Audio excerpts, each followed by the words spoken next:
Student, अब हम हमारी किताब एसएसटी अतीत फर्स्ट की लेसन 2 को पढ़ेंगे, जिसका नाम है आखेट खाद्य संग्रह से भोजन उत्पादन तक। आखेट का अब आखेट के बारे में पढ़ेंगे कि क्या है और आरंभिक मानव किस प्रकार अपनी भोजन की व्यवस्था करता था।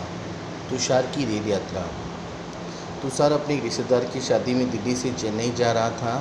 रेल में उसे खिड़की वाली सीट मिल गई, जहाँ से वह बाहर का नज़ारा देखने में मगन हो गया।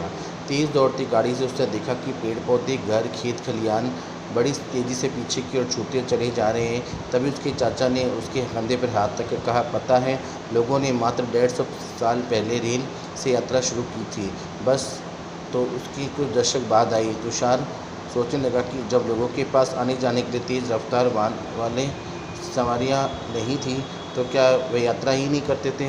क्या वे अपनी सारी ज़िंदगी एक ही जगह पर बिता करते थे? नहीं, ऐसी बात नहीं थी। अब आरंभिक मानव आखिर वे इधर उधर क्यों घूमते थे? पहला मानव, हम उन लोगों के बारे में जानते हैं जो इस उपमहाद्वीप में 20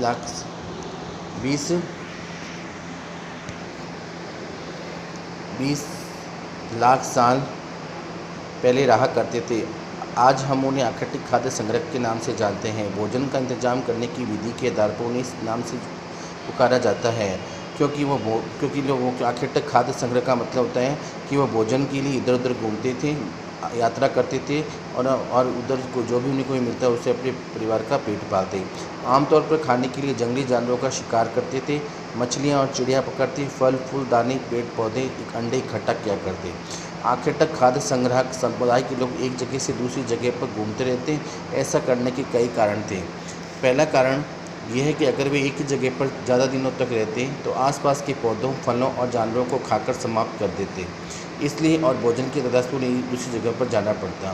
कहने का मतलब है, भोजन की तलाश में रोज़ वो एक जगह से दूसरी जगह पर जाकर अपनी भोजन की पूर्ति करते।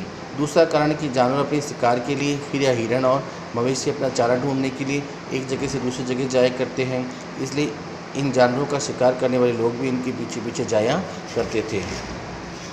तीसरा कारण क्या है? तीसरा कारण यह है कि पेड़ और पौधों में फल फूल अलग अलग मौसम में आते हैं, इसलिए लोग इनकी तलाश भी उपयुक्त मौसम के अनुसार अन्य इलाकों में घूमते रहते हैं, इसलिए ये 3 कारण थे। और चौथा कारण ये है कि पानी के बिना किसी भी प्राणी या पेड़ पौधों का जीवित रहना संभव नहीं होता, और पानी झीलों, झरनों तथा नदियों में ही मिलता है। यद्यपि कई नदियाँ और झीलों का पानी कभी नहीं सूखता, कुछ झीलों नदियों में पानी बारिश के बाद ही मिल जाता है, इसलिए ऐसी झीलों और नदियों के किनारे बसे लोगों को सूखे मौसम में पानी की तलाश में इधर उधर जाना पड़ता था। इस बार आप समझ गए कि उस समय व्यक्ति एक स्थान से दूसरे स्थान पर क्यों जाता? पानी के लिए और उपयुक्त फल फूल के लिए और जानवरों के शिकार के लिए। अलग अलग कारणों से वो एक जगह से दूसरी जगह पर जाया करता था। अब आरंभिक मानव के बारे में जानकारी कैसे मिलती है, मतलब किस प्रकार से हमें जानकारी मिलती है कि उस समय मानव कैसा था। पुरातत्वविदों को कुछ ऐसी वस्तु मिली है जिनका निर्माण और उपयोग आखेटिक खाद्य संग्रह क्रिया करते हैं। ये संभव है कि लोगों ने अपने काम के लिए पत्थरों, लकड़ियों और हड्डियों के औजार बनाए हैं। इनमें से पत्थरों के औजार आज भी बचे हैं। इनमें से कुछ औजारों का उपयोग फल फूल काटने, हड्डियों और मांस काटने, पेड़ों की छाल और जानवरों की खाल उतारने के लिए किया जाता है। कुछ के साथ हड्डियाँ या लकड़ियों के मट्टे लगाकर बाले और बांध से हथियार बनाए जाते थे। कुछ औजारों से लकड़ियाँ काटी जाती थीं। लकड़ियों का उपयोग ईंधन के साथ साथ झोंपड़ियों और औजार बनाने के लिए भी किया जाता था। रहने की जगह निर्धारित करना। मानचित्र 2 को देखो। लाल त्रिकोण वाले स्थान वे पुरातत्व स्थल है जहाँ पर आखेटिक खाद्य संग्रहों के होने के प्रमाण मिले हैं। इनके अलावा भी और कई स्थानों पर आखेटिक खाद्य संग्रह रहते थे। मानचित्र में सिर्फ कुछ गिने चुने स्थान चिन्हित किए गए हैं।